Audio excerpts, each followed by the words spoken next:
Madurai's Apparanji silks இப்பொழுது London East ஹாமில் 289 high street North East Ham, London.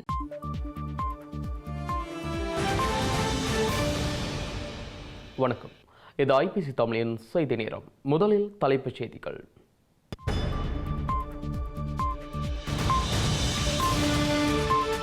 இந்தியாவுடனான புதிய பாதுகாப்பு உடன்படிக்கையால் நாட்டுக்கு அபாயமில்லை. கடும் விமர்சனங்களால் ஸ்ரீலங்கா பாதுகாப்பு அமைச்சு அவசர அறிக்கை. இலங்கையில் நிலவும் தீவிர மருந்து தட்டுப்பாடுகள் மீதும் இந்தியா கரிசனை. மருத்துவமனைகளின் அறுவை சிகிச்சைகளுக்கு உதவுமாறு இந்திய தூதருக்கு பணிப்பு. ஆசியாவை உலகம் உற்று நோக்குவதாக பிம்ஸ்டெக் மாநாட்டில் பீரிஸ் கருத்து. நாளைய உச்சி மாநாட்டு ஏற்பாடுகளில் திருப்தி தெரிவித்த இந்தியா. 6100 கோடி ரூபாய் முதலீடுகளுடன் மத்திய கிழக்கில் இருந்து திரும்பிய முதல்வர் ஸ்டாலின். 14,000க்கும் மேற்பட்டவர்களுக்கு தமிழகத்தில் புதிய வேலை வாய்ப்புகள். உக்ரைனில் கியவ் உட்பட்ட நகரங்களில் படை நடவடிக்கையை குறைப்பதாக ரஷ்யா அதிரடி அறிவிப்பு. துருக்கியில் இடம்பெற்ற பேச்சுக்களுக்கு பின்னரான நகர்வு. பல நாடுகள் ஒப்பமிடும் வகையில் பாதுகாப்பு உத்தரவாத உடன்படிக்கை தேவை. இன்றைய சமாதான பேச்சுக்களின் முடிவில் உக்ரைன் அறிவிப்பு.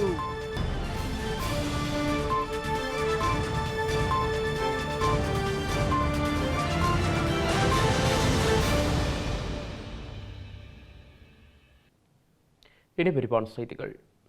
இந்தியாவுடன் நேற்று கைச்சாத்திடப்பட்ட கடல்சார் பாதுகாப்பு உடன்படிக்கையால் ஸ்ரீலங்காவின் தேசிய பாதுகாப்பிற்கு அபாயமில்லை என ஸ்ரீலங்காவின் பாதுகாப்பு அமைச்சு இன்று அவசரமான அறிக்கையிடல் ஒன்றை செய்துள்ளது. இந்த உடன்படிக்கையால் ஸ்ரீலங்காவின் முப்படை கட்டமைப்பில் இந்தியாவின் ஊடுருவல் இடம்பெறும் என பல ஊடகங்கள் குறிப்பிட்ட நிலையில் ஸ்ரீலங்காவின் இந்த அறிக்கையிடல் வந்துள்ளது. இந்திய அரசாங்கத்தினால் நன்கொடையாக வழங்கப்படும் மிதக்கும் தளமானது ஆண்டுதோறும் கப்பல் பழுதுபார்ப்பு வேலைகளுக்கு வெளிநபர்களுக்கு கொடுக்கப்படும் 600 மில்லியன் ரூபாய் செலவை மீதப்படுத்தக்கூடியதாக அமையும் என ஸ்ரீலங்கா பாதுகாப்பு அமைச்சு தெரிவித்துள்ளது. இந்த திட்டமானது 2015ஆம் ஆண்டு முதல் வரைவில் இருந்து வருகின்ற ஒன்றாகும் எனவும் டோனியர் உளவு விமானமானது கடல்சார் கண்காணிப்பு, தேடல் மற்றும் மீட்பு நடவடிக்கைகளுக்கு தேவையான பல்வேறு தளங்களுக்கு தகவல்களை வழங்குவதற்காகவும் பயன்படுத்தப்படுகின்றது எனவும் அந்த அமைச்சு தெரிவித்துள்ளது. இந்த வசதியின்மையே கடந்த 2 வருட காலமாக இந்தியா மற்றும் இலங்கை அரசாங்கங்களுக்கு இடையில் இருதரப்பு உரையாடல்களுக்கான காரணமாக அமைந்ததுடன் இலங்கைக்கு ஒரு டோர்னியர் உளவு விமானத்தை இலவசமாக வழங்குவதற்கும் இணக்கம் காணப்பட்டுள்ளதாக ஸ்ரீலங்கா பாதுகாப்பு அமைச்சு கூறியுள்ளது. குறித்த விமானம் உற்பத்தி செய்யப்படும் வரை அதே போன்ற ஒரு விமானத்தை இந்திய அரசாங்கம் இலங்கைக்கு வழங்கும் எனவும் ஸ்ரீலங்கா விமானப்படையின் விமானிகளாலேயே இந்த விமானம் இயக்கப்பட உள்ளதாகவும் அந்த அமைச்சு தெரிவித்துள்ளது. அவர்களுக்கு தேவையான பயிற்சிகளை வழங்குவதற்காக இந்திய பயிற்சி குழு ஒன்று இலங்கையில் தங்கியிருக்கும் எனவும் இதன் காரணமாக ஸ்ரீலங்கா விமானப்படையினர் விமானத்தை செலுத்த தேவையான மேலதிக திறனை பெற்றுக்கொள்ள உள்ளனர் எனவும் கூறப்படுகின்றது.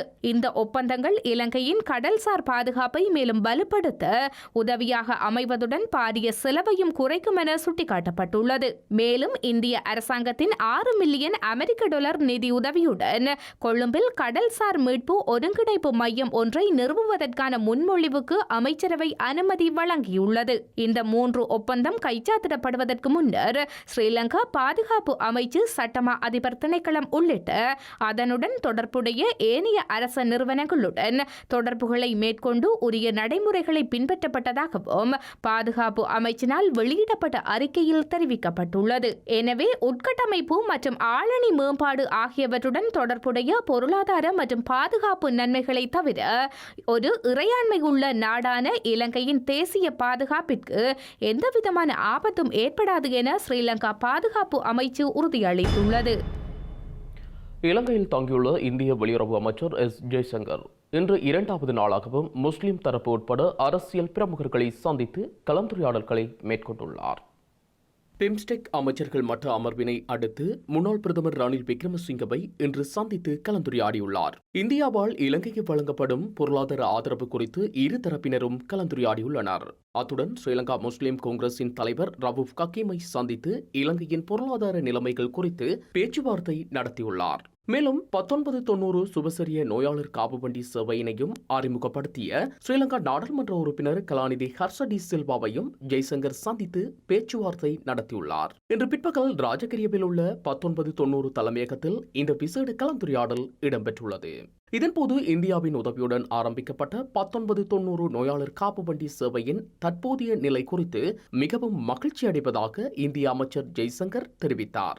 எதிர்காலத்தில் இலங்கைக்கு தமது ஆதரவை வழங்க தயாராக இருப்பதாக தெரிவித்த அவர் 1990 சுபசரிய நோயாளர் காப்புவண்டி சேவையை இலங்கையில் ஆரம்பிப்பதற்கு ஹர்ஷ டி சில்வா மேற்கொண்ட அர்ப்பணிப்புக்காக விசேட நன்றியையும் தெரிவித்தார். இந்நிகழ்வில் ஸ்ரீலங்கா அமைச்சர் சுதர்சினி பெர்னாண்டோ பிள்ளை உட்பட மேலும் பலர் கலந்து கொண்டனர். இந்த நிலையில் பிம்ஸ்டெக் உறுப்பு நாடுகளின் வெளிவிவகார அமைச்சர்களுடனான கூட்டம் மிகவும் சிறப்பாக ஆக்கப்பூர்வமாக நடைபெற்றதாகவும் அமைச்சர் ஜெய்சங்கர் தெரிவித்துள்ளார். நாளை பிம்ஸ்டெக்கின் உச்சி மாநாடு இடம்பெறவுள்ள நிலையில் அதற்கான முன்னோட்டமாக உறுப்பு நாடுகளின் வெளிவிவகார அமைச்சர்களுடனான அமர்வு இடம்பெற்றிருந்தது. இந்த நிலையில் இந்த அமர்வு தொடர்பான செய்திகளுடன் எமது கொழும்பு செய்தியாளர் வழங்கிய அறிக்கையிடல் அடுத்து வருகின்றது. ஸ்ரீலங்கா, இந்தியா, பங்களாதேஷ், நேபாளம், பூட்டான், மியான்மர் மற்றும் தாய்லாந்து ஆகிய 7 வங்காள விரிகுடா நாடுகள் அங்கம் வகிக்கும் பிம்ஸ்டெக் அமைப்பின் 18 வெளிவிவகார அமைச்சர்கள் கூட்டம் இன்று கொழும்பு பண்டாரநாயக்கா சர்வதேச மாநாட்டு மண்டபத்தில் இடம்பெற்றது. ஏனைய நாடுகளின் வெளிவிவகார அமைச்சர்கள் இதில் நேரடியாக பங்கேற்றிருந்த போதிலும் மியான்மர் வெளிவிவகார அமைச்சர் காணொலி தொழில்நுட்பத்தின் ஊடாக பங்கேற்றிருந்தார். இந்த கூட்டத்திற்கு தலைமை பொறுப்பேற்று உரையாற்றிய ஸ்ரீலங்கா வெளிவிவகார அமைச்சர் பேராசிரியர் GL பீரிஸ், இந்திய பெருங்கடலின் மையத்தில் இலங்கை அமைந்துள்ளமையினால் பல நூற்றாண்டுகளாக பலதரப்பட்ட நாடுகளையும் மக்களையும் ஈர்த்து வருவதாக கூறினார். அத்துடன் நாடுகளுக்கு இடையிலான பொருளாதார ஒத்துழைப்புகளை மேம்படுத்த பிம்ஸ்டெக் அமைப்பிற்கு GL பீரிஸ் அழைப்பு விடுத்துள்ளார். உலக பொருளாதார வளர்ச்சி ஆசியாவை நோக்கி நகர்வதால் பிம்ஸ்டெக் நாடுகளின் வர்த்தகம் மற்றும் முதலீடுகள் புத்துயிர் பெற வேண்டும் என கேட்டுக்கொண்டுள்ளார். மேலும் வலுவான மற்றும் ஆற்றல் மிக்க தனியார் துறை வலையமைப்பை கட்டியெழுப்ப வேண்டிய தேவை ஏற்பட்டுள்ளதாகவும் GL பீரிஸ் தெரிவித்துள்ளார். பிம்ஸ்டெக் மாநாடு இலங்கையில் நேற்று ஆரம்பமாகி இன்று 2வது நாளுக்கான கூட்டம் நடைபெற்றது.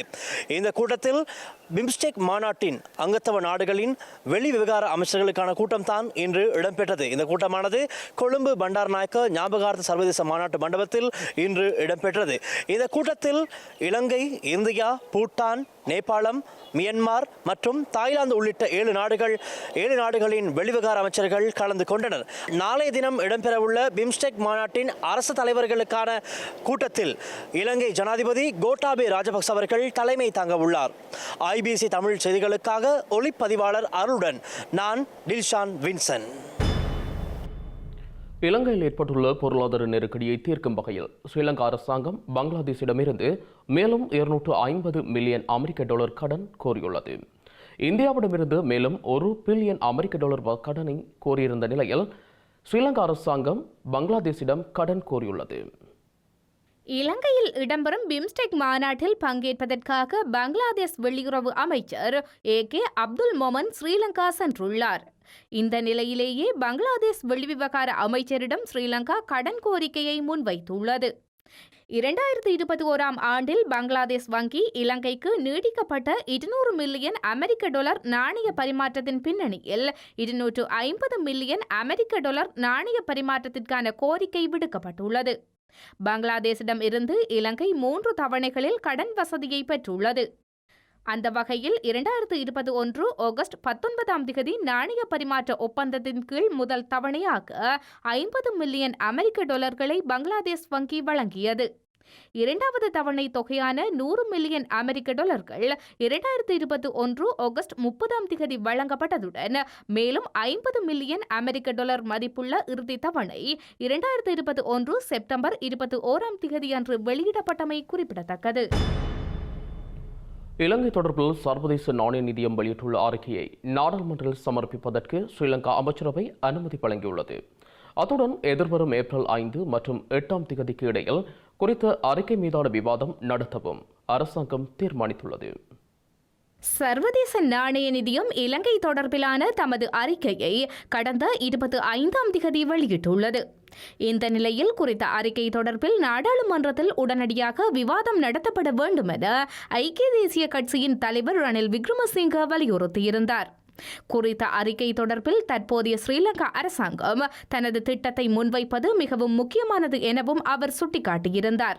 ஸ்ரீலங்கா முன்னாள் பிரதமரின் கோரிக்கைக்கு பதில் வழங்கும் வகையில் கருத்து வெளியிட்ட ஆளுங்கட்சியின் பிரதம கொறடாவான ஜோன்ஸ்டன் பெர்னாண்டோ அடுத்த நாடாளுமன்ற அமர்வில் அதற்கான சந்தர்ப்பத்தை வழங்க தீர்மானிக்கப்பட்டுள்ளது என தெரிவித்தார். இந்த நிலையிலேயே இலங்கை தொடர்பில் சர்வதேச நாணய நிதியம் வெளியிட்டுள்ள அறிக்கையை நாடாளுமன்றில் சமர்ப்பிப்பதற்கு ஸ்ரீலங்கா அமைச்சரவை அனுமதி வழங்கியுள்ளது. ஸ்ரீலங்கா நிதியமைச்சர் பெசில் ராஜபக்ச இந்த அறிக்கையை நாடாளுமன்றில் முன்வைப்பதற்காக சமர்ப்பித்த யோசனைக்கு நேற்றைய தினம் அனுமதி வழங்கப்பட்டுள்ளது. ஸ்ரீலங்காவின் உயர் பாதுகாப்பு வலயம் என்ற போர்வையில் யாழ்ப்பாணம் பலிகாமம் வடக்கில் கையகப்படுத்தியுள்ள தனது காணியை விடுவித்து தருமாறு காணி உரிமையாளரான தம்பிராசா நடராஜா கோரிக்கை விடுத்துள்ளார். தனது காணிக்கு அருகில் உள்ள பல வீடுகள் ஸ்ரீலங்கா இராணுவத்தினரால் விடுவிக்கப்பட்டுள்ளதாக கூறிய அவர் அது தொடர்பில் உரிய அதிகாரிகள் நடவடிக்கை எடுக்க வேண்டும் எனவும் வலியுறுத்தியுள்ளார். எங்களோட பகுதியில் ஏற்பட்ட யுத்த சூழ்நிலை காரணமாக நாங்கள் இடம்பெயர வேண்டி வந்து வேறு இடங்களில் போய் குடியேறி இருந்து நாங்கள் திரும்பி வந்த போது எங்களோட வீட்டில் பாதுகாப்பு படையினர் இருந்தார்கள். அவர்களிடம் சொன்னோம், நாங்கள் வீட்டில் இருக்க போகிறோம், இடங்களுக்கு வேறையில் விடுங்கோன்னு சொல்லிக்கல. அவர்கள் இப்போதைக்கு நாங்கள் ஒரு மாதத்தில் எழும்ப போகிறதால நீங்கள் அது வந்திருக்கலாம். ஆனால் ஒரு மாதம் போய் 1 வருஷம் போயும் அவர்கள் எழும்பின பாடில்லை, அதிலே இருக்கிறார்கள். அப்போ இது சம்பந்தமாக நான் பல முறைப்பாடுகளை சகலருக்கும் கொடுத்தேன். கடிதம் போட்டுக்கிறமே தவிர நடவடிக்கை எடுத்ததாக ஒன்றும் தெரியவில்லை. ஆகவே நாங்கள் இப்போவும் இரவல் வீட்டில் கோயிலடியில் அங்கான் இருக்கிறவங்களுக்கு போயிருக்கிறதுக்கு இந்த நாளையில் வீட்டு பாடகை எடுக்க மேலாது இருக்கிறதுக்கு வேறு வசதிகளும் கிடையாது. அப்போ நாங்கள் யார்கிட்ட இதை முறைப்பாடுறது அரசு தரப்பினரே பின்னடிக்கணும். எங்களோட பகுதியை ஒரு பாதுகாப்பு உயர் பாதுகாப்பு ஒன்றும் இல்லை, பக்கத்து வீட்டில் இருக்கிற மக்கள் வீடு பக்கத்தில் வீடு கட்டுக்கணும். ஆனால் எங்களோட வீட்டை நாங்கள் போக முடியாமல் இருக்கிறது அது பெரிய கவலைக்குரிய விஷயம். இதுக்கு சம்பந்தப்பட்ட ஆக்கள் நடவடிக்கை எடுத்து எங்களை மீளம் அந்த இடத்துல குடியமர்றதுக்கு உதவி செய்து தரும்படி கேட்டுக்கொள்கிறேன். ஸ்ரீலங்கா அரசாங்கத்தின் கொள்கையின் பிரகாரம் இம்முறை சேதன பசலையை பயன்படுத்தி கிளிநொச்சி மாவட்டத்தில் சிறுபோக நெற்செய்கை மேற்கொள்வதற்கு தீர்மானிக்கப்பட்டுள்ளதாக மாவட்ட அரசாங்க அதிபர் ரூபவதி கேதீஸ்வரன் தெரிவித்துள்ளார். இன்றைய தினம் நடைபெற்ற இந்த ஆண்டிற்கான சிறுபோக நெற்செய்கை தொடர்பான கலந்துரையாடலின் பின்னர் ஊடகங்களுக்கு கருத்து வெளியிட்ட போதே அவர் இதனை குறிப்பிட்டுள்ளார். அந்த வகையில் கிளிநொச்சி மாவட்டம் மொத்தமாக நாங்கள் 25,000 ஏக்கர் நிலப்பரப்பில் இந்த முறை சிறுபோகம் செய்ய எத்தனைக்கின்ற அதே வேளையில் இரணிமலை கீழாக 15,750 ஏக்கர் பரப்பிலே நாங்கள் இந்த சிறுபோக பயிற்சியை மேற்கொள்வதற்கான நடவடிக்கைகள் மேற்கொள்ளப்பட்டிருக்கின்றன. அந்த வகையில் இது அரசாங்கத்தினுடைய கொள்கைக்கு அமைய சேதன விவசாய நடவடிக்கைகளாக அமையப்பெற இருக்கின்றது. அதற்கான சேதன பசலைகள் வழங்குகின்ற நடவடிக்கைகளும் அரசாங்கத்தினால் மேற்கொள்ளப்படுகின்றது. இது தொடர்பான நடவடிக்கைகளை கமல்லா அபிவிருத்தி திணைக்களம் முன்னெடுக்கும். எனவே கமக்கார அமைப்புகள் அந்த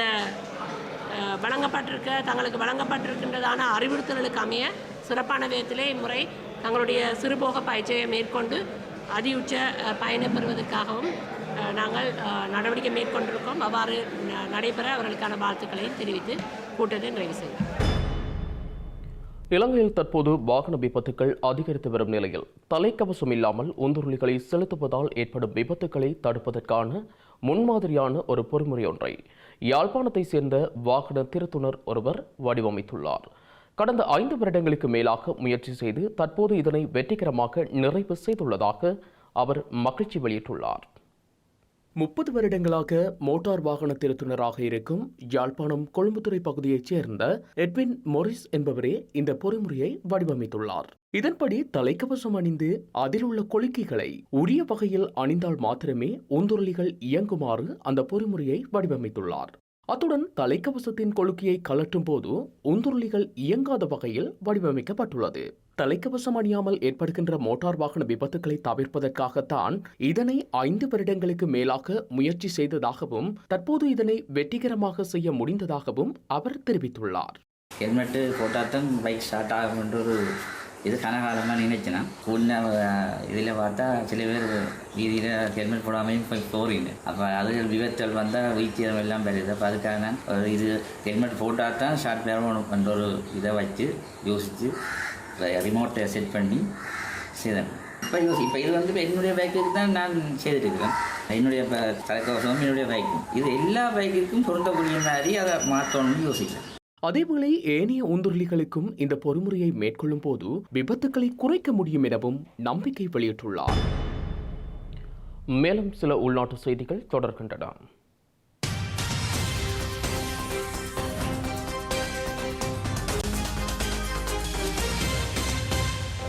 இலங்கையில் ஏற்பட்டுள்ள பொருளாதார நெருக்கடி காரணமாக மன்னார் மாவட்டத்தில் வறுமை கோட்டின் கீழ் வாழ்கின்ற மற்றும் கூலி தொழிலை மேற்கொள்ளும் குடும்பங்கள், பெண் தலைமைத்துவ குடும்பங்கள் பல்வேறு இடர்களுக்கு முகம் கொடுத்து வருகின்றனர். இந்த நிலையில் மன்னார் மாவட்டத்தில் பாதிக்கப்பட்டுள்ள 1200 குடும்பங்களுக்கான உலருணவு பொதிகளை முதல் கட்டமாக வழங்க மன்னார் சமூக பொருளாதார மேம்பாட்டுக்கான நிறுவனம் முன்வந்துள்ளமையும் குறிப்பிடத்தக்கது. வவுனியா கூமாங்குளத்தில் சுமார் 10 லட்சம் ரூபாய் பெறுமதியான முதிரை குச்சிகள் மீட்கப்பட்டதாக பண்டாரிக்குளம் காவல்துறையினர் தெரிவித்துள்ளனர். குறித்த சம்பவம் தொடர்பில் அப்பகுதியினைச் சேர்ந்த 32 வயதுடைய நபரே கைது செய்யப்பட்டுள்ளார். சம்பவம் தொடர்பான மேலதிக விசாரணையினை பண்டாரிக்குளம் காவல்துறையினர் மேற்கொண்டு வருகின்றனர். யாழ்ப்பாணம் ஆவரங்கால் பகுதியில் இடம்பெற்ற விபத்தில் பட்டா ரக வாகனம் மோட்டார் சைக்கிளுடன் மோதியுள்ளது. குறித்த சம்பவத்தில் பட்டா வாகனம் மற்றும் மோட்டார் சைக்கிள் சேதமடைந்துள்ளதுடன் உயிர் சேதம் எதுவும் ஏற்படவில்லை. குறித்த சம்பவம் தொடர்பில் அஜ்வேலி காவல்துறையினர் விசாரணைகளை முன்னெடுத்து வருகின்றனர். கல்முனை பிரதேச செயலக பிரிவில் உள்ள கல்முனைக்குடி சமுர்த்தி வங்கி வலய பிரிவில் தெரிவு செய்யப்பட்ட சமுர்த்தி உதவி பெறும் மற்றும் சமுர்த்தி உதவி பெற தகுதியான குடும்பங்களுக்கு வீட்டு தோட்ட மரக்கன்றுகள் வழங்கும் ஆரம்ப நிகழ்வு இன்று இடம்பெற்றுள்ளது. இந்த நிகழ்வில் பிரதம அதிதியாக கல்முனை பிரதேச செயலாளர் ஜே லியாக்கத் அலி கலந்து கொண்டு வீட்டு தோட்ட மரக்கன்றுகளை பயனாளிகளுக்கு வழங்கி வைத்துள்ளார்.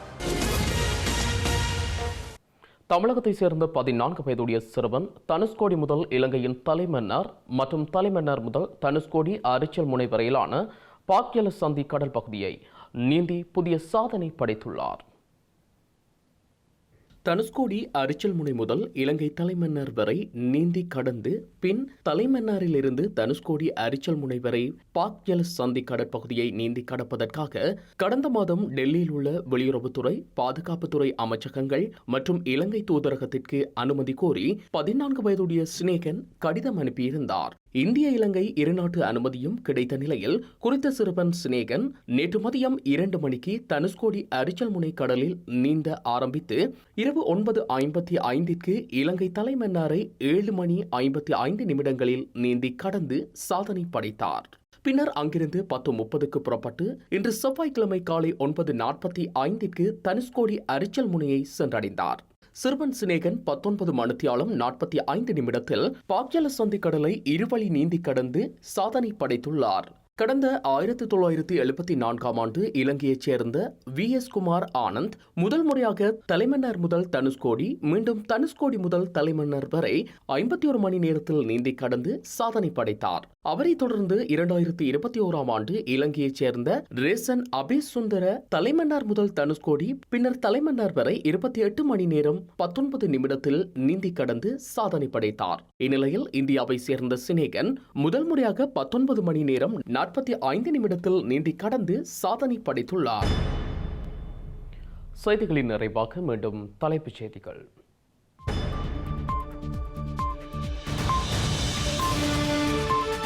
இந்தியாவுடனான புதிய பாதுகாப்பு உடன்படிக்கையால் நாட்டுக்கு அபாயமில்லை. கடும் விமர்சனங்களால் ஸ்ரீலங்கா பாதுகாப்பு அமைச்சு அவசர அறிக்கை. இலங்கையில் நிலவும் தீவிர மருந்து தட்டுப்பாடுகள் மீதும் இந்தியா கரிசனை. மருத்துவமனைகளின் அறுவை சிகிச்சைகளுக்கு உதவுமாறு இந்திய தூதருக்கு பணிப்பு. ஆசியாவை உலகம் உற்று நோக்குவதாக பிம்ஸ்டெக் மாநாட்டில் பீரிஸ் கருத்து. நாளைய உச்சி மாநாட்டு ஏற்பாடுகளில் திருப்தி தெரிவித்த இந்தியா. 6100 கோடி ரூபாய் முதலீடுகளுடன் மத்திய கிழக்கிலிருந்து திரும்பிய முதல்வர் ஸ்டாலின்.